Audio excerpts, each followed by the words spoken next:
interviews, the ultimate destination for encore engagements of timeless talent. Here, the glamorous glitterati find an intimate and friendly forum for sharing a definitive word on their lives and times with you and I. Or as my recent guest, Gimmicks, pedantically put it, with you and me. I know, sounds funny, doesn't it? Poetic people often employ funny-sounding phrases, don't they? Well, I'm no poet. I am Lady Mary Pozah, your chat show chef du jour, your MC sans hammer, your hostess n'avec pas un cupcake. A veritable dick cavity of social intercourse. What's that, Egbert? I said what? I said what? Really, Egbert? You should have your earring checked. Of course I said Dick Abbott. No, if I didn't, it wouldn't be my first slap-up with the Dick. And what a thrilling show we shall have today, assuming my guest du jour appears as planned. As you know, if you're a regular viewer, and of course you are, I've taken to summoning the spirits of infamous artistes who would be otherwise unavailable for conversation, as I have recently mastered the art of conjuring. And now would be a perfect time to conjure a chair.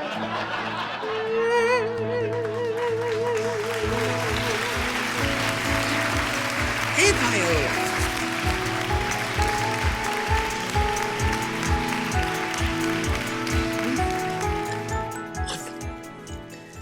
You know, some of you at home might find today's guest a bit frightening for a couple of reasons, and not just because she's a phantasm. Firstly, because she is not a she at all, but a he, a man in drag. Yes, I know, Trez. And secondly, not just any man in drag, but the very original drag terrorist of film and fame. Have you guessed our guest? Just a stiffener to boost me nerves for my impending encounter with none other than Divine! Yes, that Divine. And no, I'm not irrigating out of intimidation, mind. It's just, well, I've never shared my salon with someone of her stature, shall we say. And by stature, of course, I mean girth. Size can be a bit intimidating, don't you think? Although, who knows, perhaps she's taken off a few pounds in the afterlife. Spirits, as Katharine Hepburn pointed out, don't eat. Well, we shall soon see for ourselves. So, without further ado, let us commence to communicate. Just to enhance me mood, of course. Oh, Egbert, damn the Surgeon General, it builds character. So now, to begin. A candle for you, shining big, fat, and bright. Here is your light. My dearest Divine, I'm calling out from life to death, with no sweet cake with which to woo, but come to us without a fuss. Our little chat will nourish you. Commune with us, dearest Divine. Commune with us. Move amongst us. Move carefully amongst us.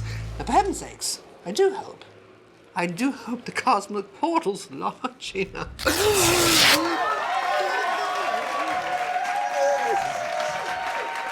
Oh my goodness, here you are, but how revolting. What, this? Just a piece of chocolate, Cuddles. Thank heavens. For a moment there, I was having frightful flamingo flashbacks.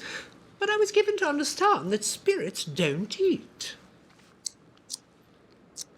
Maybe the skinny ones don't, and it's my afterlife. I can do whatever the hell I want. My kind of set, real tacky. Glad you like it. So who the hell are you, and where am I? I the hell am Mary Pozah, who has summoned you for a sojourn on my charming little chat show. We're live right now, so let's get right to it, shall we? Good. Now, not to put too fine a point on it, but your female persona is, how shall I say, rather grotesque, if you'll pardonnez-moi. Well, I would say I'm glamorous, but glamour over the top, a kind of glamour that doesn't exist anymore. It was around the 50s with all the movie stars. But because of my size and things, it's a comedy aspect to it. And also a grotesqueness too, I suppose. Indeed. Were you making fun of us women, would you say? Us women? No, not at all. No, it was just strictly for comedy and to entertain people, and to make them laugh, mainly. I guess we're a lot alike in that way. I assure you, we're worlds apart. For example, do you think you'd have been as famous if you hadn't dressed up? No. There you go. You felt it necessary to hide behind a character. I think we all hide behind something, don't we, Mary? And I created my character, so I mean it's a very big part of me. I think with any of them, I mean, like with Boy George without all his makeup, or David Bowie without Ziggy Stardust, I don't think they would be anything either. I mean, it's all gimmicks in show business. Surely it can't be as simple as all that. With all your big movie stars, they all had one. Each big rock star's had a gimmick. I mean, the Beatles had long hair. There was more talk about their hair than there was about their music. What a very interesting theory. I'd say the Beatles' success was due to having written some rather lovely little songs. But you certainly had your gimmick, fancy dress. And interestingly, here you are in your afterlife still sporting women's clothes. That must signify something, don't you think? Would you have been more comfortable, peut-être, as a woman? I mean, did you ever consider crossing over, as it were, facing the guillotine, going trans? It's very trendy these days, you know. Laverne Cox, Caitlyn Jenner, Cher's very own Chaz Bono. I was born a male, died a male. I had my own equipment that I came with. I was quite happy with my plumbing. These were all added parts that came off with my work clothes. I was an actor that specialized in women's parts. How ironic. You specialized in women's parts, with no women's parts, playing all women's parts. I, myself, have always specialized in men's parts, but that's another episode entirely. So, if you were, as you claim, happy as a man, why is it you dressed as a woman all the time? Pay attention, Mary. They were my work clothes. I mean, a lot of people pick up a pail and a cap and go to work. I put on a dress and a wig and a pair of heels. But however did you settle on this particular look? And I do mean settle. I thought it would be funny, like your makeup. Because when you think of a blonde bombshell, you think of Monroe or Mansfield or the very shapely women. You don't think of a 300-pound man. No, well, you certainly don't. So then you are a female impersonator. Jesus, Mary.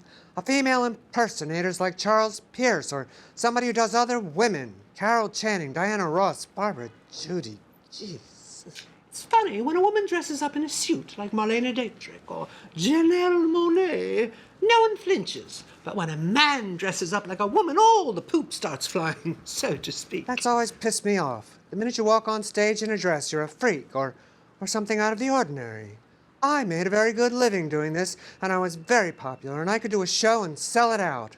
I like to make people laugh. Fuck the haters. Well, I'm sure there were many who thought you a regular riot. I'd say, though, given your body of work, you were rather typecast. Oh, definitely. I think it's a cliché Hollywood story, being typecast. And I'm definitely a victim of that. Did you seek other roles, perhaps ones that didn't require 3 hours of makeup? Only for 20-some years, I was screaming at people, I am not a transvestite. I was not a drag queen. I didn't even do my own makeup. Van Smith always did it. I didn't have a clue how to put all that shit on.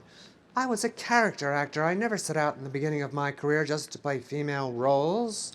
Well, if you weren't seeking female roles, why was it you did so many of them? Well, fortunately, or unfortunately for me, they were the only things I was offered. And they were the leads of the movies. So you don't go around turning down parts that are the leads or that are written for you if you're a young actor. Actor. Which of your roles do you think was the most like you then? I mean, did you identify with any particular film persona? Oh, I think Dawn Davenport from Female Trouble. I'm a thief and a shit kicker, and I'd like to be famous. She was very much like me as I was growing up. I mean, I wasn't quite as bad as she was, but very much like me, then blown out of proportion a bit. John Waters had a way of doing that. He was responsible for blowing you out of proportion, so to speak, and making Divine who she was. Didn't he concoct your film persona in the first place? Yes, he did. John gave me the name Divine. He just said he thought I was, and thought it was funny, and that I was divine, and it was a good name for me. John wanted a 300-pound beauty, a very large woman, because he wanted the exact opposite of what normally would be beautiful. Then Van did my face almost, like John always called it, beauty gone berserk. And also, we didn't want to look like a normal, everyday woman, because I'm not a woman. We wanted to look more like a cartoon character, you know, of a woman. Well, you certainly hit the nail on the head with that. Bang up, John. Thank you. John Waters is quoted as saying, "Beauty is looks you can never forget." And I've walked down the street with Divine and seen car accidents happen because of her. Then you know you look good. Sort of a fatal attraction, one might say. Did you and John Waters ever have a love affair? No, I think we had our love affair through the lens, through the camera lens. The sort of love affair going on there, or the movies wouldn't have come out so well. I think we worked very well together, and one of his great loves is making movies, and one of my great loves was being in them. Well, any other love interests, dare I ask? I don't want to assume. Were you gay? No, I had a wife and 6 children in Oklahoma. So I don't know. I was a bachelor at home, though, always was. Love affairs, then? I don't know. There was really nobody up to my standards. You know, they'd have had to have had an awful lot of money, which would have made him appealing a little bit there. Oh, I don't know, Mary. It was difficult. Like this interview. All right, moving along, then. Something less touchy. I meant to put you in the spot, not on the spot. Let's get back to the movies. Were there any stars you particularly fancied? Well, I was always a big fan of Taylor, still am, of Mansfield. I never really liked Monroe. There was a greater star. Her name was Mae West. Of quite another era. Though I do recall stories of scantily clad and muscled male attendants in her dotage. That girl knew how to live. Smart, too. Wrote her own scripts. I'm sure she did, but we're here to talk about Vu. So, what about your parents? How on earth did they react to your films? Well, it wasn't too good at first. It's no wonder that my darling, delicate son, Cecil, suddenly started starring in movies for all the world to see, wearing wigs, women's clothing, and makeup. Well, I can't imagine not only how I'd react, but how I'd ever explain it to my friends. They aren't all as open-minded as you and I, as we. I'll bet. Well, I became very good friends with my parents, long distance. They lived in Florida. Eventually, they loved what I did. They were proud of the fact that Divine was their son. Proud of the fact that I paid my own bills and not asking them for any more money. They were glad I was doing what I liked to do and had a real good time doing it. They were real glad. It took about 9 years to come around. Mothers usually do in the end. Did you know that Vice.com considered you the Judi Dench of drag queens? Yes. People magazine called me the drag queen of the century. That was before RuPaul. RuPaul is possible because of me. Well, don't tell her that. Getting back to your parents, I read somewhere they set you up with your own little hair salon. You were purported to be quite the stylist, which may seem rather antithetical. So, is it true? Were you in fact a hairdresser? Yes, and it drove me up a fucking wall. But I'm glad I had that experience. It came in very helpful. Because when I was on the road doing my club act, there weren't always hairdressers available. So I ended up having to do it all myself. And I'm glad I knew how to tease, because that's definitely the look they wanted. Yes, the Ursula look from The Little Mermaid. Yeah, they ripped me off real good. Fucking Disney. Lucky I was dead, or I'd have sued their asses. And that tune couldn't sing like me. Speaking of which, I've seen some of your musical videos. Très amusant, I'm sure. Now, I want to ask you, how to put this delicately, just between us girls, did your larger-than-life presence, as it were, ever make you, well, self-conscious? I know I'm awfully insecure about being seen in public without me makeup. You don't pussyfoot around. I like that in a bitch. Sometimes. So yeah, I was self-conscious, about sticking out too much or being the largest person on the set. But then in a way, that's the best thing too, I guess. You get noticed more. But John helped me to gain a lot of self-confidence and to be proud not to fit the mold that I think they really do try to put you in. I mean, there are a lot of big people out there that they're still very beautiful people. You don't have to be skinny like you. All you normals with your judgments and hang-ups and diets make me sick. But at least I'm still on this side of the grass. Judging by your liver spots, not for long. How dare you? I dare whatever the fuck I want. I'm dead. Has a way of freeing up your tongue. You should give it a try. Did you ever attempt to reduce, Pudgy? Might have saved your loathsome life. There are so many diets to choose from these days. Too bad you missed out. I, myself, am a big fan of the Mediterranean diet. I could eat Italian all night long. I'd like to see you choke on a big, fat Italian sausage. Diets are for bores. Bores like you. Best meal I ever had was at a friend's in New York, 1975. Pile of mashed potatoes, swimming in butter.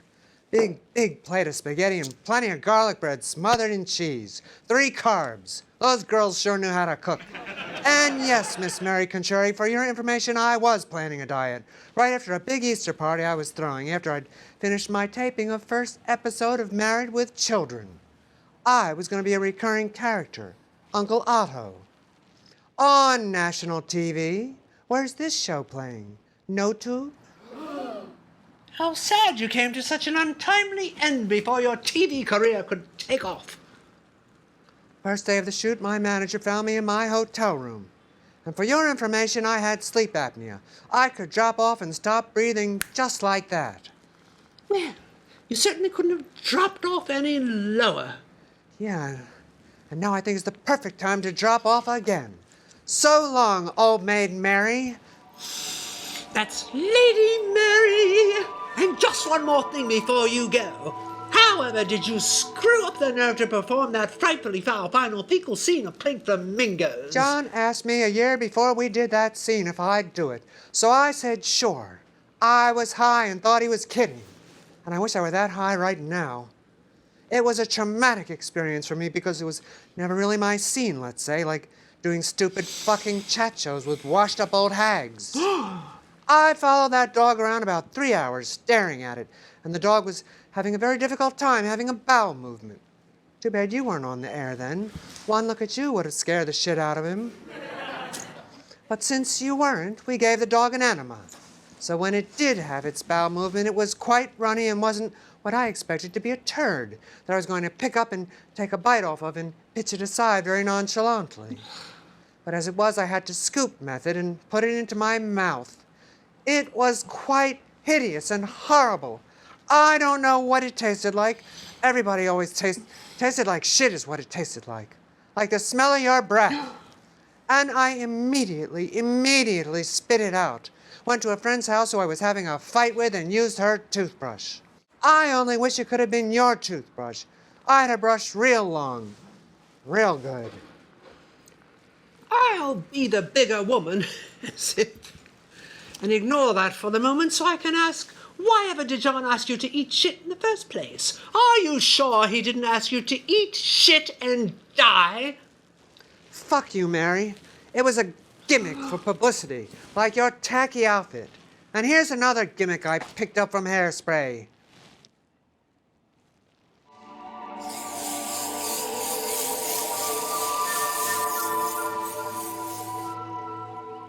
Hairspray, your final role. How fitting. Well, and we didn't even get to talk about it. Quel fromage. These spirits can be incredibly cross, can't they? Popping in and out, popping in and out, like Andorra on Bewitched. Although I'd say more like Big Bora on She Bitched. Must have been in a hurry to get back to the slimy seafloor she sprang from. Or perhaps her eternal buffet. Or wherever it is she's spending her afterlife. And I have a sneaking suspicion, wherever it is, it's hatefully hot. After all, she's the one who hired a man in a tux to auction off her landlady's antiques to pay her rent with. Yes, I know. Lots of sordid stories like that, on screen and off she was a viper. Well, but still, très divertissant, n'est-ce pas? I do hope you enjoyed today's melee as much as I wish I did, with its somewhat spectacular denouement, and will join me again next week as I conjure up yet another scintillating celebrity session with hopefully a more sweet-tempered spirit. So until then, I remain the very living Lady Mary Pozah, and this has been Famous Interviews.